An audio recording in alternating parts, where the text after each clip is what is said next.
I've heard people say that there is a fine line between confidence and arrogance, but if you look at the definitions of each of these words, confidence and arrogance are not the same thing. They're not even close. However, depending on how you were brought up, you may see this slightly differently. So for instance, I grew up in Ghana in West Africa, and when I was growing up, it was highly frowned upon for you to talk about your accomplishments. Even when people asked you about your accomplishments, you were not supposed to talk about it as if you did it and you are the greatest, okay? And here are two effects of that culture. The first one was I saw adults downplaying their successes and brilliance all the time because the culture said you can't be too proud, and if you talk about your accomplishments, you're exposing yourself too much and you don't want people to be jealous of your success.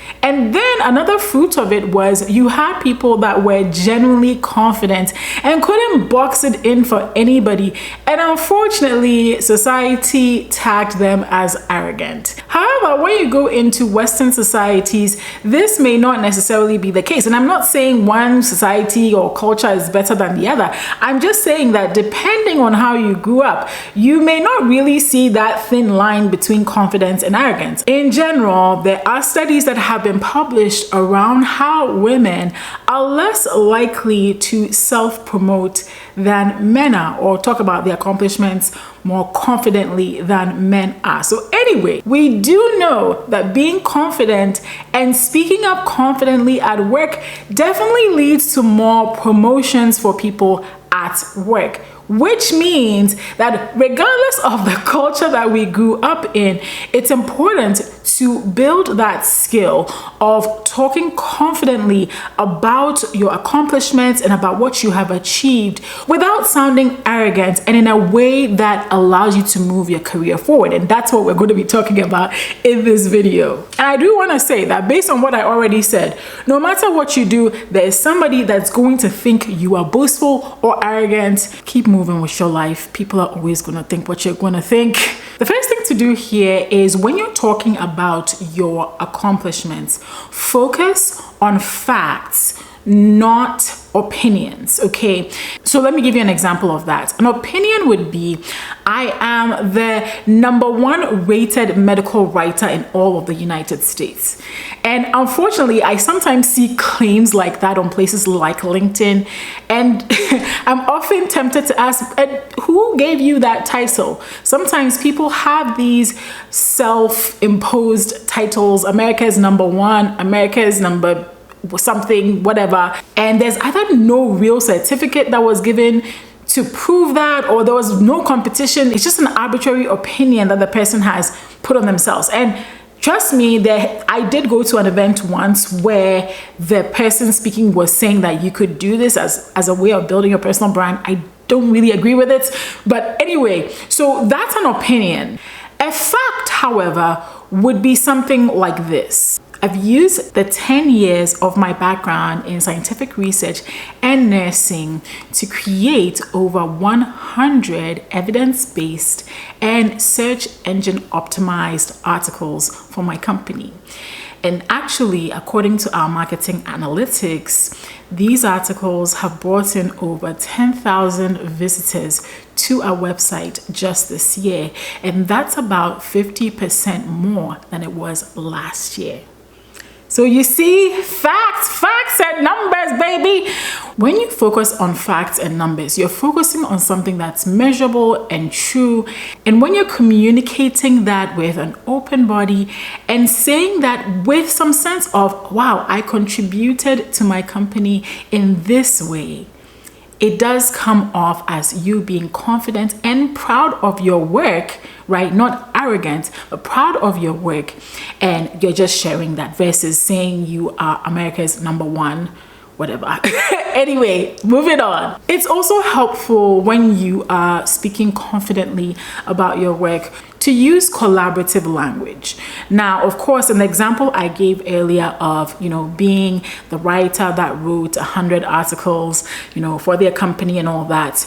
most of the time you did not achieve that by yourself, right? And so the way that I've spoken about my work in the past is I've said something like, I worked with a team of brand strategists and graphic designers to create scientific pieces for billion-dollar life science companies, which I really did, right? And so you want to use collaborative language so that it doesn't seem like, oh, I did everything. I did all the brand strategy and I did all the graphic design and oh, look at me, I'm amazing. That definitely comes off as being arrogant. But you could say, along with a team of brand strategists and graphic designers, I did A, B, C, D. So use collaborative language so that you are talking about what you did, but you're also highlighting others' contributions to your work. Hey, you're still watching this video, which I am so excited about. If you watched up to this point, let me know in the comments below. What's your big takeaway so far? Let me know in the comments below. Body language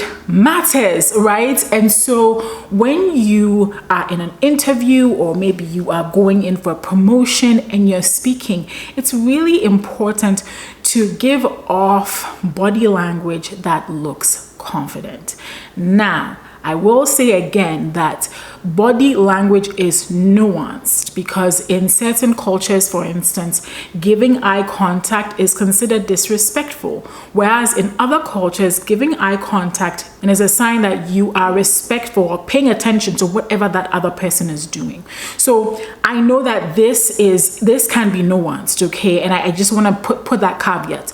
However, generally, there are certain types of body language that can communicate arrogance. For instance, putting your hands in your pocket when you're talking to people, or folding your arms like that and sitting back with your eyes rolled up, right?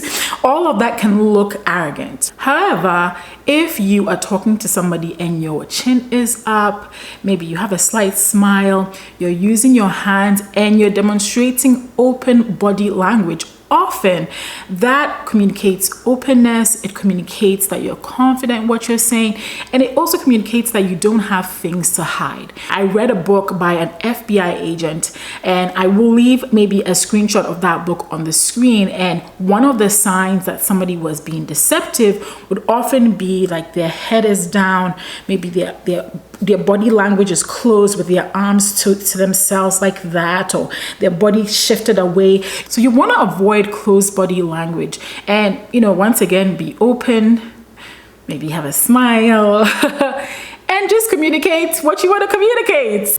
I think it also communicates great confidence when you're able to talk about your limitations in a way that shows that you know about the limitations and you are working on ways to improve. This comes in very handy when we're doing things like self-evaluations at work.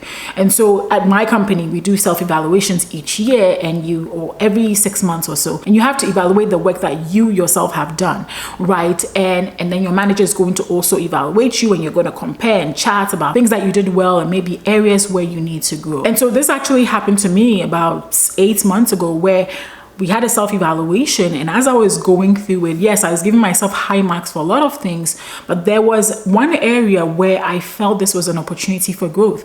And I wrote that. I said that I've been working on this, and I believe that this is an opportunity for growth for me, and I articulated it that way.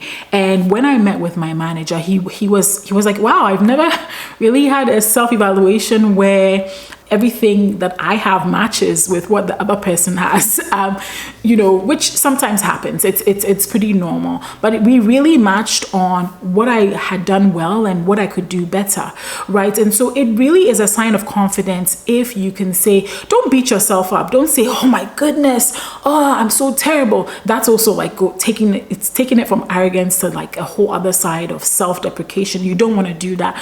You want to be able to communicate your limitations confidently and say, maybe I wasn't able to submit ABC reports on time, and there were several external factors that affected that, but I think I could have done ABCD to expedite the process so that we could get that done faster or submitted on time. So communicating confidently also identifies areas of limitations and growth. Remember that confidence is a form of self-trust and self-awareness. And so one of the things that I'm constantly doing is introspecting and really evaluating myself honestly, objectively, not subjectively. Sometimes I know that not everybody has this really strong ability, but I have a strong ability to kind of step out of myself a little bit, not physically speaking, but kind of step away and look at myself as another entity and say, hey, could you have done this differently? Could you have dealt with this differently? And this is a skill I've built over time, and I think it's a skill that all of us can build, that skill of being self-aware and introspecting and saying, you know what, I'm strong at this, but this is not my strength, and maybe here's how I can lean into other people to help me overcome that strength. And recognizing that and articulating that and then working to your strengths and then having people help you overcome some of those weaknesses also contributes to you being and speaking confidently about the work that you do.